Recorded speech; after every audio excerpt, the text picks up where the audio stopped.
Se escucha mucho esa palabra de que dicen empoderamiento. Sí, pero el empoderamiento ¿de qué viene? De lo económico, de lo que te da el nombre nomás por las, ¿cómo se dicen? La ascendencia que ya tienes, ¿verdad? Porque muchas veces el apellido pesa. Dicen, ese apellido tiene poder, pero porque ya viene con una generación anterior. Pero aquí lo que quiere Dios decirnos es que la iglesia sea empoderada, pero por medio del Espíritu Santo. ¿Qué es para ustedes una iglesia? Podemos escuchar muchas versiones.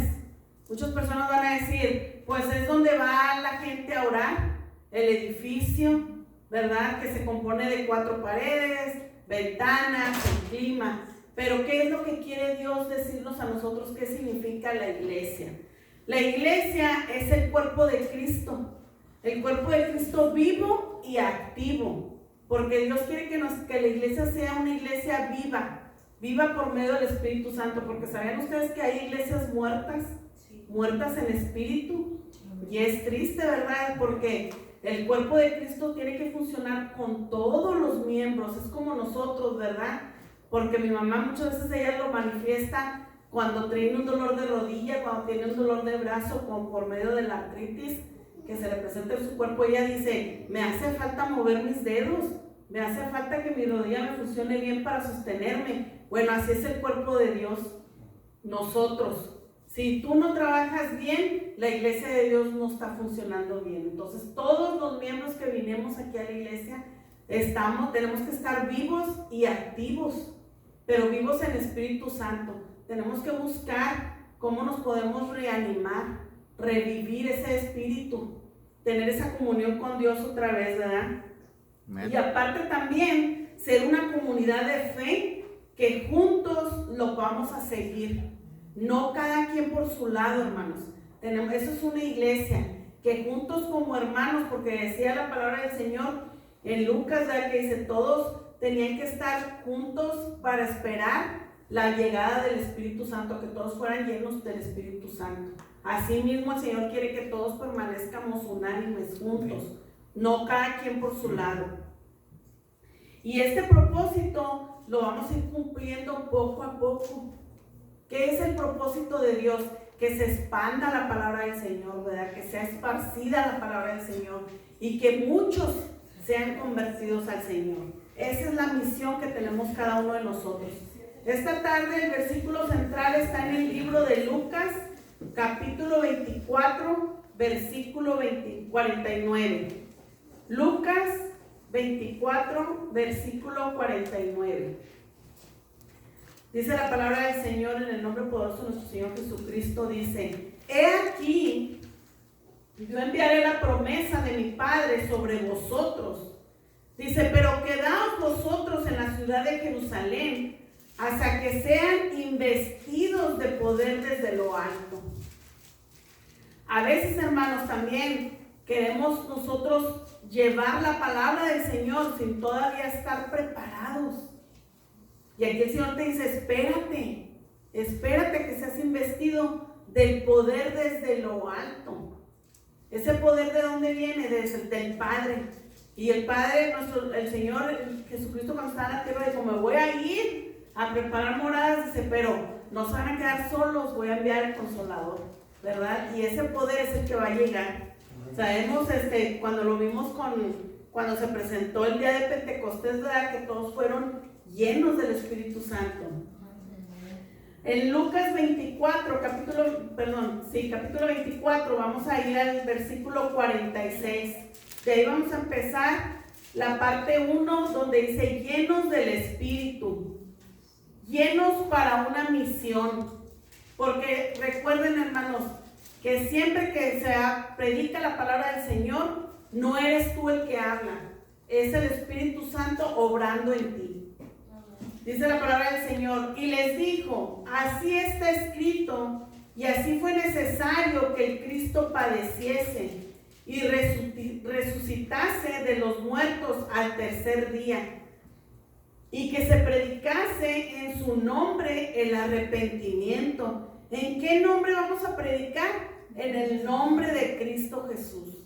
En ese nombre vamos a predicar. Cuando tú te presentes a predicar la palabra del Señor, que viene siendo la palabra de arrepentimiento, la palabra de salvación, la palabra que le va a dar vida a esa persona que está muerta en pecado, tú te tienes que presentar y decir: vengo a presentarme y hablarte de la palabra de Cristo.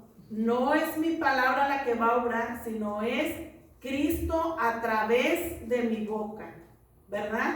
Y siempre llevar una escritura, irte preparada de tu casa con oración y ayuno y decirle al Señor: ¿quieres que a esta persona a donde yo me voy a presentar hoy, porque a veces vamos de visita a ver a alguien, dile al Señor: Señor, si es tu voluntad que hoy hablemos de ti, úsame. Pero antes, lléname de tu Espíritu Santo, perdona mis pecados, límpiame y ahora sí, ayúdame a que seas tú quien hable por medio de mi boca. No permitas que hable palabra inmunda, sino solamente tu santa palabra, porque la palabra es la que va a trabajar en la otra persona. Y prepárese con una escritura, hermano, grábesela de memoria, apúntela en el celular. Gracias a Dios ahora tenemos ese celular, ¿verdad? Inteligente, por eso se llama inteligente, porque podemos grabar ahí algo que se nos olvide. Graba el versículo y preséntate, porque esa es nuestra arma. Recuerden que la palabra de Dios es la espada que atraviesa, dice, el hueso hasta el tuétano. Fíjense hasta dónde llega. Entonces hasta el corazón más duro va a entrar la palabra del Señor.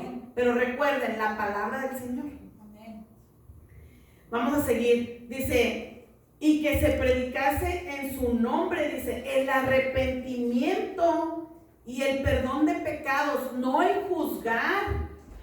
Recuérdalo. Predica la palabra del Señor, pero la palabra preséntale el arrepentimiento y el perdón de pecados en todas las naciones, dice, comenzando desde Jerusalén. Y vosotros sois testigos de estas cosas. He aquí, yo enviaré la promesa de mi Padre sobre vosotros. Dice: pero quedaos vosotros en la ciudad de Jerusalén hasta que seas investidos del poder desde lo alto. Recordemos aquí que Lucas está retomando la historia de Jesús cuando se le apareció a sus discípulos y el tiempo y cómo él fue crucificado y cómo fue resucitado. ¿Qué nos está dando a entender ahí, verdad? Que recordemos siempre que el Señor murió por ti y por mí, y que estuvo entre los apóstoles todavía preparándolos, porque el Señor decía: todavía les falta. Todavía él miraba, ¿verdad?, desde lo alto el Padre, que todavía les faltaba. ¿Ustedes creen que el Padre ya no quería que su hijo estuviera con él? Claro que sí, pero él sabía que todavía a los apóstoles les faltaba algo. Y estuvo con ellos todavía 40 días. Y después les dijo: esperen, porque va a venir el poder desde lo alto. Todavía Jesús les decía: Dios Padre les va a mandar un poder desde lo alto. ¿Por qué? Porque Él quería que todo el mundo se salvara. Él quiere almas. No quiere que nos pierdamos. ¿Y cuál es la idea de la promesa divina?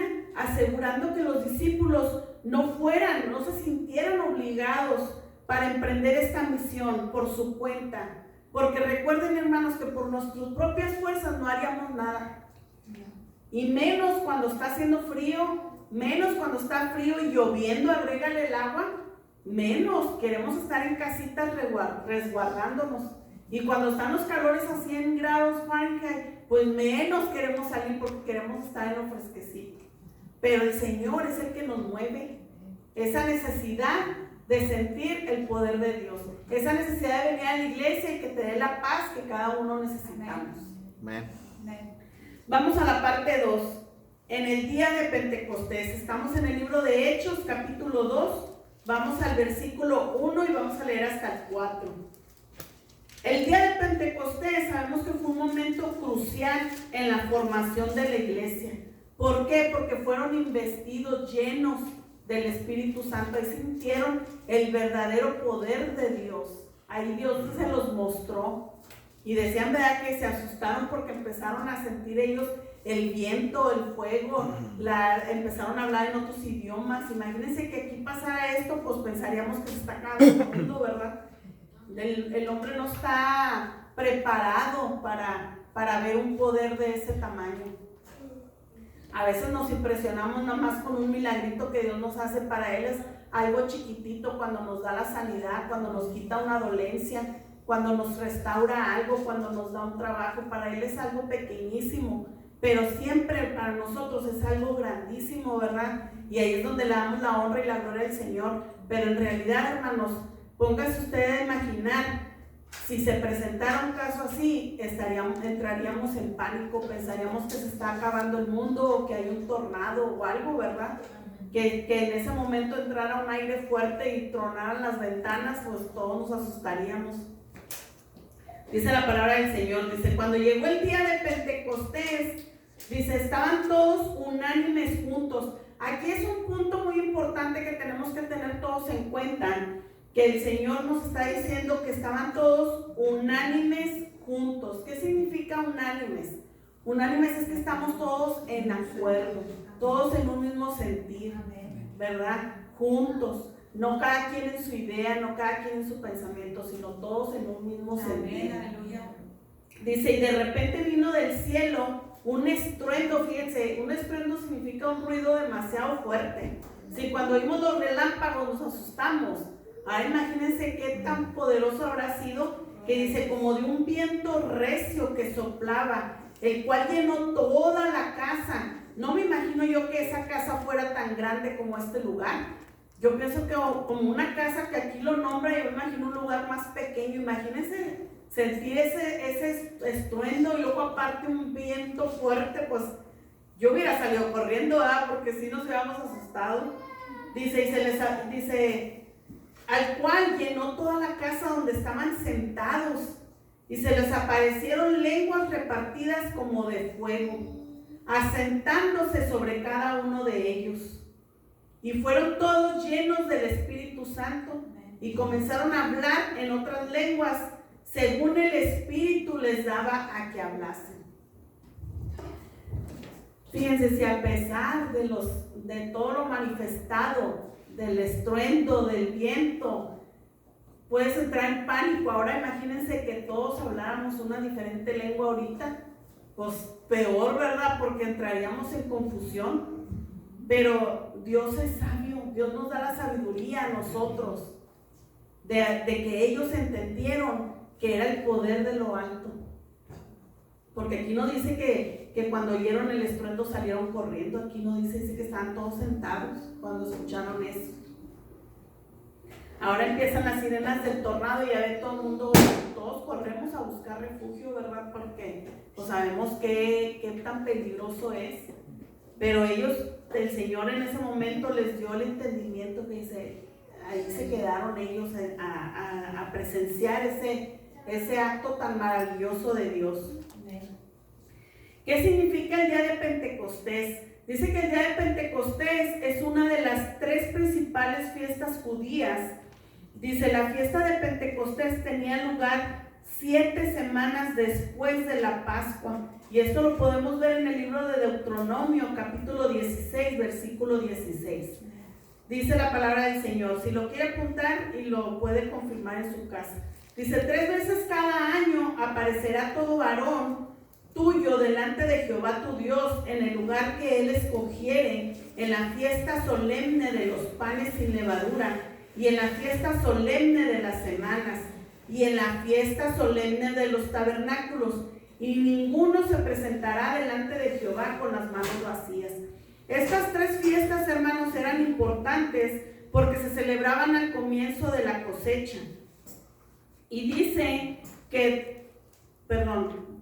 también se le llama la fiesta de las primicias. Dice que era una porción de estos primeros frutos que sería entonces presentada para Dios como ofrenda en el templo. Esa era la fiesta, las 3 fiestas que hacían ellos, ¿verdad? Que se presentaban antes, entre la Pascua y el Pentecostés.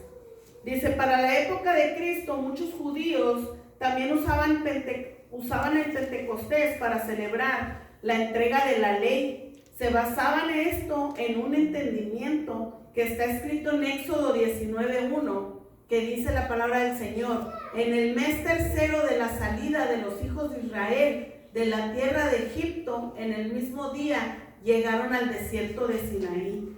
Dice que de que esta ley fue dada en el monte Sinaí alrededor de la época de la cosecha.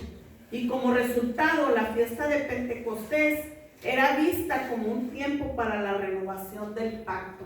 A veces cuando escuchamos predicaciones y hablan sobre el día de Pentecostés, a veces no sabemos qué significa la fiesta de Pentecostés. Por eso ahora el libro entra en énfasis para que sepamos un poquito qué era eso, qué se celebraba, por qué se presentaban en ese día de la fiesta de Pentecostés. Vamos a la parte 2. Empoderados para servir al pueblo de Dios. Eso es lo que quiere el Señor, que te empoderes del Espíritu Santo. ¿Para qué? Para que sirvas al pueblo de Dios. Y ahora vamos a aprender cómo vamos a poder servir a los necesitados. Y esto lo vamos a ver en el libro de Hechos, capítulo 6, versículo del 1 al 7. Es muy importante, hermanos, que nosotros aprendamos a servir a los necesitados. Y esto no es cosa mía, no es cosa de nadie, sino Dios nos lo va a enseñar esta tarde. Dice aquí el libro que los pentecostales a menudo se enfocaban en el papel del Espíritu, en equiparnos para el evangelismo y las misiones. Pero el Espíritu equipó a la iglesia primitiva para una amplia gama de ministerios, y lo mismo es cierto hoy en día. El Espíritu Santo, hermano, nos va a dar un ministerio a cada uno de nosotros. Para eso nos estamos preparando también. Ya estamos ahí en el libro de Hechos, capítulo 6, versículo 1 al 7. Dice: en aquellos días, como creciera el número de los discípulos, hubo murmuraciones de los griegos contra los hebreos. Vamos a hacer una pequeña pausa aquí. Aquí también vamos a aprender mucho, hermanos, sobre cuando va creciendo la iglesia, cómo empezó las murmuraciones entre la gente que se estaba congregando. ¿Qué nos está preparando el Señor? Para el día en que empiece a venir más gente en la iglesia, recuerden las escrituras, recuerden las lecciones. Para eso son los estudios los miércoles, para aprender, ¿verdad? Como ahorita estamos aprendiendo lo que es la iglesia, la formación de la iglesia, porque cada hermano tiene una misión, un llamado, un trabajo aquí en la iglesia. Vamos a seguir. Dice: hubo murmuraciones de los griegos contra los hebreos, de que las viudas de aquellos eran desatendidas en la distribución diaria. ¿Qué quiere decirnos aquí? Que ellos también estaban atendiendo a las viudas, les estaban compartiendo alimento, les estaban compartiendo necesidades, ropa, no sabemos qué les llevaban, pero dice que estaban siendo desatendidas por estar trabajando para Dios, para predicar la palabra del Señor. Dice aquí: entonces los 12 convocaron a la multitud de los discípulos y dijeron: no es justo que nosotros dejemos la palabra de Dios para servir a las mesas. Pausa. Aquí a veces decimos: ¿por qué el pastor no hace nada? Porque en muchas iglesias grandes hay pastores que dices, tú los miras y dices: el pastor no hace nada, él nada más predica, o él nada más dirige, o él nada más manda. ¿Por qué? Porque ya tienen diáconos, tienen personas que están en la puerta, tienen personas que están cantando, tienen las personas que limpian. Son iglesias grandes que están organizadas. Pero aquí dice la palabra del Señor, dice: ¿cómo vamos a dejar? Dice: no es justo que nosotros dejemos la palabra de Dios para servir a las mesas. Ahí nos está dando una enseñanza, ¿verdad? Que tenemos que ayudarle al pastor para que él se dedique a lo que es su trabajo. ¿Qué viene siendo? Compartir la palabra del Señor, vigilar a cada hermano la necesidad que tiene, estar al pendiente de quién entra y quién sale. No porque él esté de espaldas no se da cuenta quién entró, quién salió, a lo mejor alguien se va a caer. Él tiene que estar al pendiente de todo eso. Entonces no puede tener ojos en todas partes. Para eso está de que Dios le manda a decir por medio del Espíritu Santo, mira, pon a ella aquí, pon a esta persona acá, pon al hermano a que él venga a dirigir. Todo eso, hermanos, somos la ayuda que le estamos dando a nuestro pastor. Y por eso nos enseña, ¿verdad? Aquí la palabra del Señor que dice, no estés mirando que ciertas personas no hacen nada. ¿Por qué? Porque ellos tienen su trabajo, cada uno designado. Vamos a seguirle. Dice, buscad pues, hermanos, de entre vosotros a 7 varones de buen testimonio, llenos del Espíritu Santo y de sabiduría. Hermano, no se moleste si todavía no ha llegado su tiempo de que lo pongan a hacer algo. Recuerden que Dios le da la instrucción por medio de su Espíritu a nuestro pastor, la visión de ver quién es el que dice aquí que esté lleno de sabiduría y lleno del Espíritu Santo. Es un trabajo, hermano, escoger a alguien. Es una responsabilidad escoger a alguien para un trabajo de la iglesia. Dice, y nosotros persistiremos en la oración y en el ministerio de la palabra. Fíjense qué grande trabajo tienen.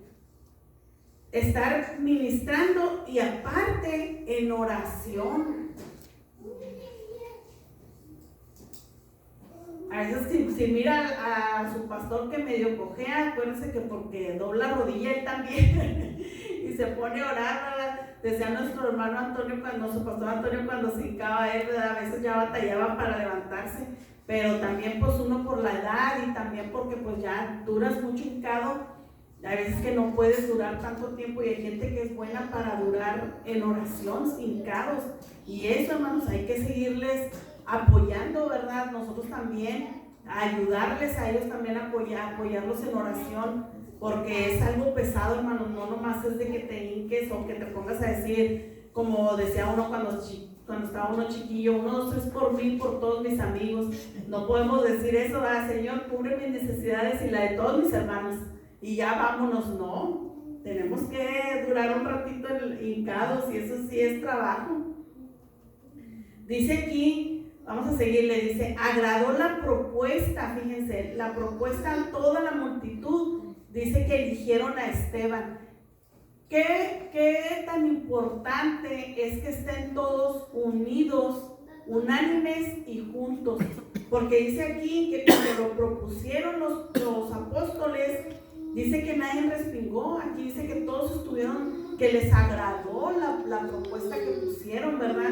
De escoger a 7 entre toda la multitud. Y dice que eligieron a Esteban porque era un varón lleno de fe y del Espíritu Santo.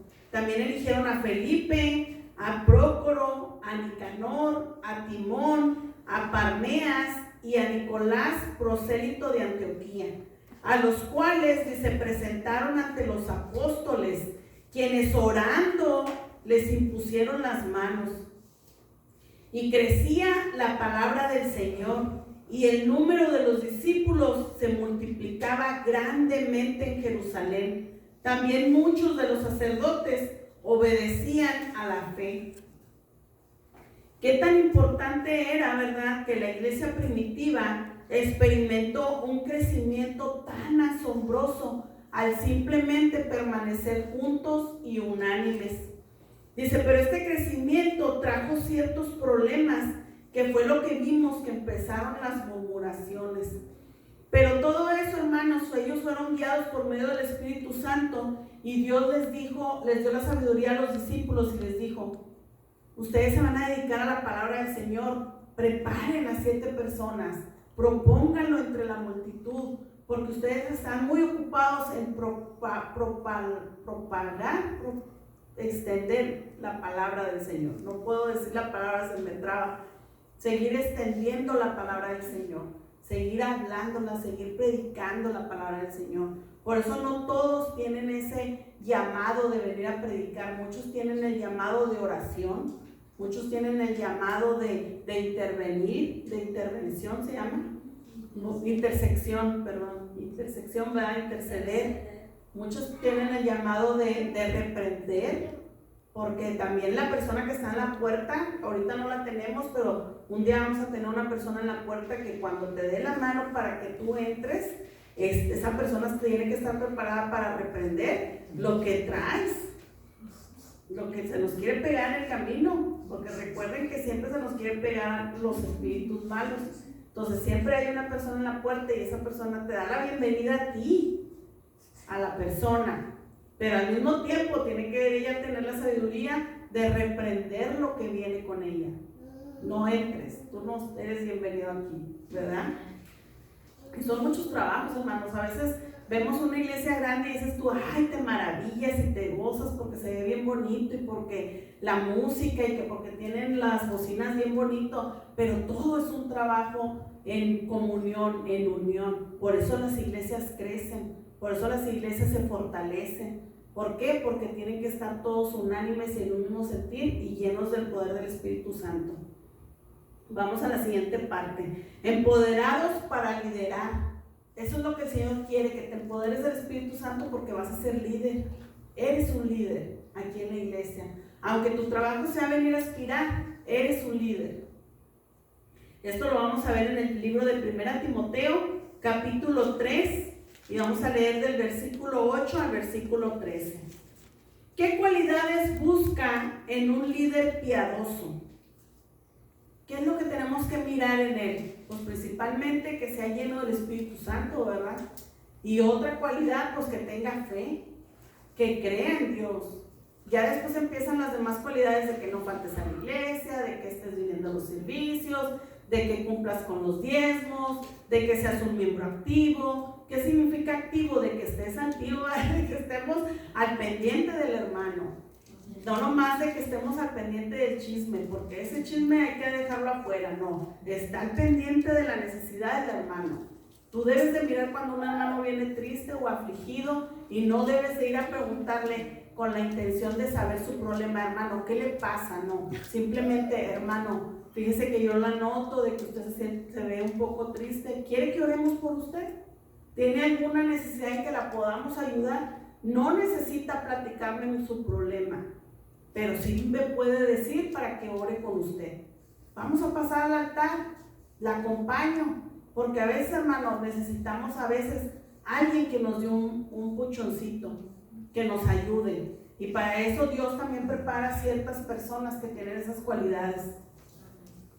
Dice la palabra del Señor, los diáconos asimismo deben de ser honestos, sin doblez, no dados mucho a vino, no codiciosos de ganancias deshonestas, que guarden el misterio de la fe con limpia conciencia. Y estos también serán sometidos a prueba primero, y entonces ejerzan el diaconado si son irreprensibles. No te sientas si también un día te llegan a dar tu llamado y luego después te sientan.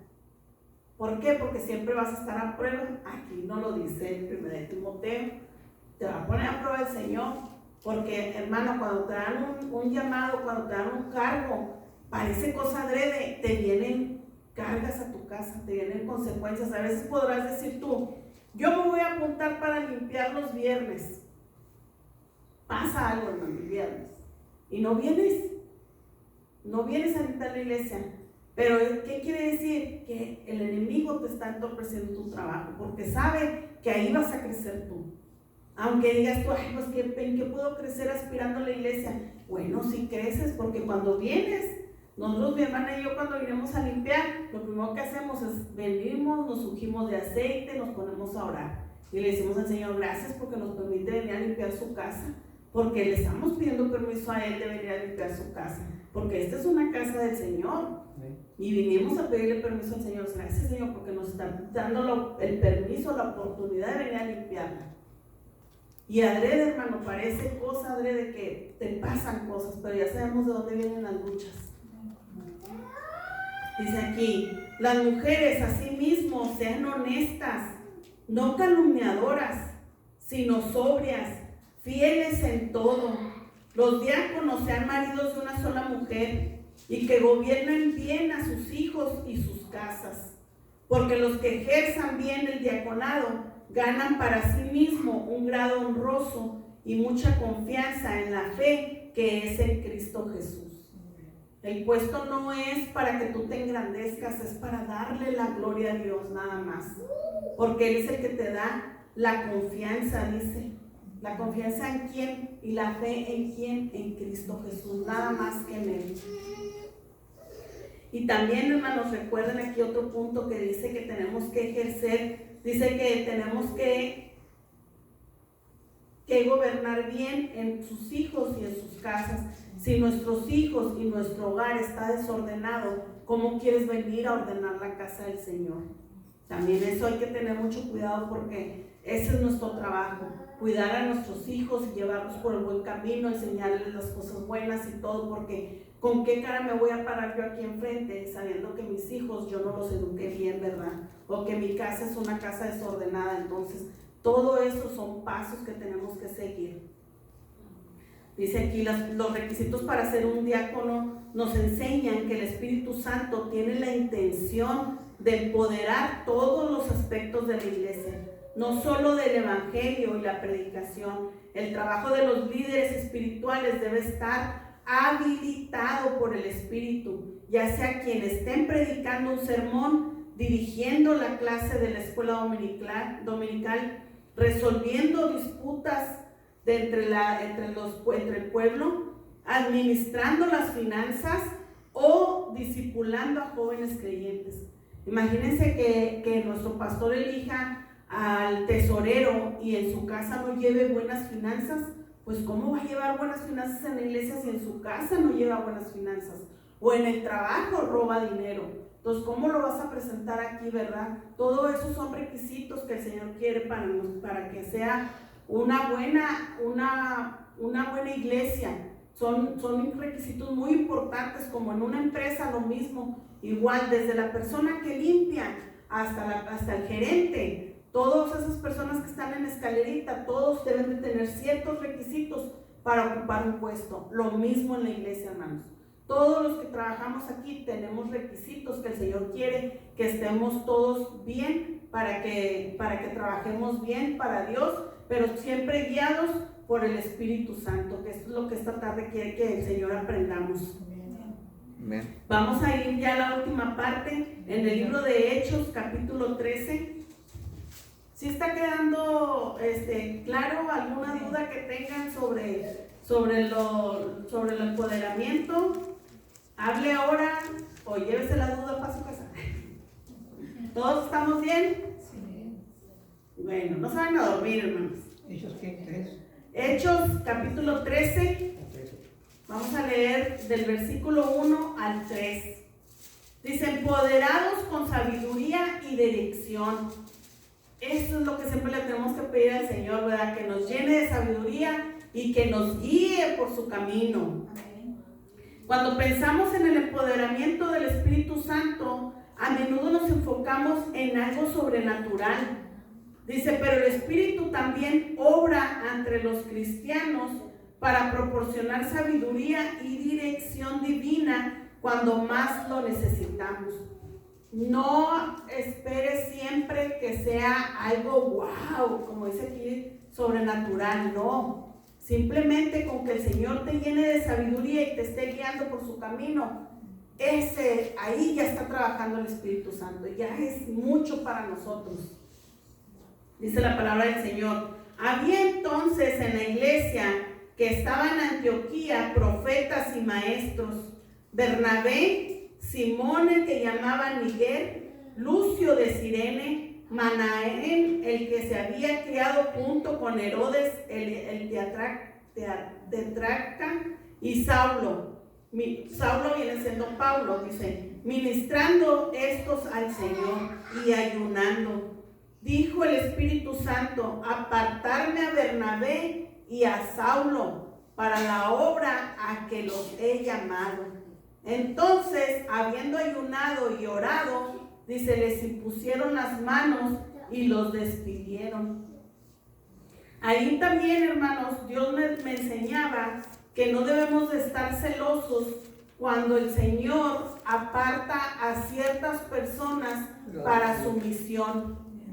porque allí el Señor dice que había varias personas y Él nada más apartó a 2 para que siguieran. Y dice que todos se pusieron en misma unión y se pusieron a ayunar y oraron y le pusieron manos a ellos para que pudieran partir y llevar la palabra del Señor, porque recuerden que siempre es para darle la gloria a Dios, no para el hombre. Dice aquí, en Hechos 13, lo que leímos ahorita, registra los comienzos del primer viaje misionero de Pablo. Es importante observar que el escenario que estaba describiendo aquí, que era un grupo muy diverso de judíos que se convirtieron al cristianismo, se habían reunido en oración y en ayuno. Claramente el evangelio se estaba extendiendo por todas partes y la iglesia en Antioquía reflejaba la adversidad de esa expansión. Las oraciones de los líderes en busca de dirección fueron contestadas con una palabra profética del Espíritu. Debían comisionar a Bernabé y a Saulo para un viaje misionero. ¿Se fijan quién es el que obra? ¿Quién es el que dirige? ¿Quién es el que da sabiduría? Nada más que el Espíritu Santo, nada más Él, no el hombre, porque aquí todos vinimos a aprender, todos vinimos a entender la palabra del Señor, todos vinimos a llenarnos de Dios, todos vinimos con una necesidad, todos somos iguales para Dios. Aquí no hay jerarquías, aquí no hay de que yo tengo dinero, tú no tienes, de que yo estudié más, que yo tengo un grado de escuela, no, todos somos iguales, todos estamos aprendiendo. Segunda de Timoteo, capítulo 4, versículo 5, con esta escritura vamos a terminar. Dice, pero tú, sé sobrio en todo, soporta aflicciones, haz obra de evangelista y cumple tu ministerio, nos dice el Señor. Segunda de Timoteo, capítulo 4, versículo 5. La iglesia de hoy también debe confiar en el Espíritu. Pablo nos exhortó a Timoteo a que fuera sobrio en todo. Este es un llamado a permanecer sobrio y fuerte en la fe, sin importar la situación en que nos encontremos cada uno de nosotros. Aunque los temores puedan surgir de amenazas externas o de nuestra propia incertidumbre o inseguridad. Fíjense cómo a veces, cómo trabaja el enemigo, como nos mira débiles, ahí nos ataca el enemigo. Dice, aunque los temores debemos de reprenderlos, ¿verdad? Sabemos que esos temores, dice que mientras llevamos a cabo el plan de Dios, el Espíritu Santo es el que está con nosotros donde quiera que vayamos. Y eso hay que recordarlo siempre, hermanos, de que a pesar de nuestros errores, a pesar de que fallamos al Señor, a pesar de que caemos, a pesar de todo eso, quien nos da la fortaleza, quien nos da la sabiduría y quien está con nosotros donde quiera que vayamos es el Espíritu Santo. Sin el Espíritu Santo, la iglesia, dice, sería poco más que una sola organización de personas. ¿Qué significa? Que estaría vacía, hueca, que las palabras que se dicen aquí no tendrían sentido y no tendrían valor, no tendrían ese poder de transformar vidas. Y ese es nuestro trabajo, que nos llenemos del Espíritu Santo para que la iglesia se llene de ese poder y sea empoderada del Espíritu Santo, y podemos, cuando compartamos la palabra del Señor, que viene siendo palabra de vida, palabra de salvación, palabra de arrepentimiento, llegue con ese poder. Amén. Que Dios me les bendiga grandemente, hermanos. Amén.